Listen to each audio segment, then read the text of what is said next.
Everyone, today we're making General Tsao chicken as requested by some viewers. Hope you enjoy today's recipe. To start, we're going to slice the chicken thigh meat here into small bite size. If you would like to use chicken breast meat, that's okay too, but chicken thigh meat is tender, which is preferred for this type of dish. Once we marinate them with the ingredients I have here, mix it all together until it's fully combined. Let it sit for at least 15 minutes. Now for the rest of the prep work, we're going to make this cornstarch water mixture as well as General Tsao chicken sauce. It's pretty simple, just to mix the ingredients I have here together. We're pretty much ready to go.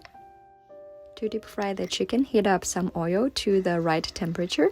Throw in chicken to deep fry for a few minutes until brown and firm. Double fry for a few more minutes until they are golden brown and crispy. We are almost there. Once you heat up some dried chilies, which is optional, quickly add in General Tsao chicken sauce and cornstarch water mixture. Finally, add in the deep fried chicken to mix and garnish with some spring onion, white sesame seeds. There you have it. That was a very quick, easy recipe for General Tsao chicken.